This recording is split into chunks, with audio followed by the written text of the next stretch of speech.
ప్రజాపాలనకు అస్సలైన అర్థాన్ని మార్చేస్తున్నట్టే ఉన్నది కదా కాంగ్రెస్ సర్కారు. ప్రజా నిర్బంధ పాలన అని పెడితే మంచిగుండేదేమో, లేకుంటేంది అడిగితే అరెస్టులు, ప్రశ్నిస్తే కేసులు, నిలదీస్తే బెదిరింపులు, గిదే నడుస్తుంది అని అంటుండ్రు ప్రతిపక్ష party leader Harish sir. BRS party senior నాయకుడు, ఎస్సీ ఎస్టీ కమిషన్ మాజీ చైర్మన్ డాక్టర్ ఎర్రోల శ్రీనివాస్ అన్నను నడింట్ల జొర్రి మరి పోలీసులు అరెస్ట్ చేసి తీసుకుపోడేంది, ఇదేం పోలీస్ రాజ్యమో అనుకుంటా మస్తు గరమైండు.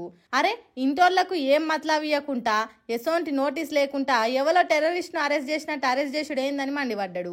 ప్రజాస్వామ్య పాలన డబ్బా కొడుతూ రాక్షస పాలన చేస్తుండ్రు. సెలవు రోజుల్లో కావాలని మా నేతలను అరెస్ట్ చేసి సీఎం నియంతలా వ్యవహరిస్తున్నాడు. హోంమంత్రిగా శాంతి భద్రతల నిర్వహణల విఫలమైన రేవంత్ రెడ్డి బీఆర్ఎస్ కార్యకర్తలను వేధించడం మీదనే దృష్టి పెట్టిండు. ఈ పైశాచిక ఆనందం ఎక్కువ కాలం నిలబడది. సీఎం రేవంత్ రెడ్డి మీ పిట్ట బెదిరింపులు, అక్రమ కేసులకు భయపడే వాళ్ళు మేం కాదని గుర్తించుకోండి. తెలంగాణ సమాజమే మీకు తగిన బుద్ధి చెప్తదనుకుంటా ఎర్రోల శ్రీనివాస్ అన్న అరెస్ట్ ను ఖండించిండు. ఇటు ఎర్రోల అన్ననే కాదు, అటు విచారణకు రమ్మని కౌశిక్ అన్నను కూడా పిలిచిండ్రు పోలీసోళ్ళు. అది కూడా వీకెండ్లు చూసి పిలిచే వరకు బెయిల్ రాకుండా అరెస్ట్ చేసి లోపటేసే యుగురమే ఇదని మండిపడుతుండ్రు కార్ పార్టోళ్ళంతా. ఇక ఏమైతుందో చూడాలి.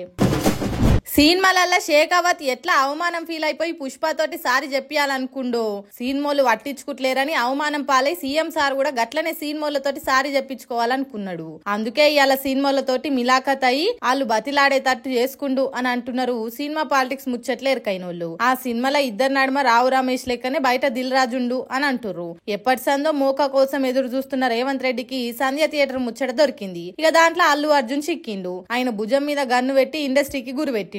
బుల్లెట్ గట్టిగా దిగింది. ఇవాళ శరణు అనుకుంటా సినిమాలంతా రేవంత్ ముంగట చేతులు జోడించి బతిలాడుకునే పరిస్థితి తెప్పించిండు. ఇదంతా సీఎం సార్ ను అల్క తక్కువ చేసి సినిమాలు చూసినందుకే ఇవాళ వాళ్ళకి ఇట్లా చేసిండని అంటుర్రు చాలా మంది నెటిజన్లు. సినిమాలతోటి మీటింగ్ లా అందరు దండం పెట్టే వరకు ఇక పగకు పిండం పెట్టిండు సారు అని అంటుర్రు.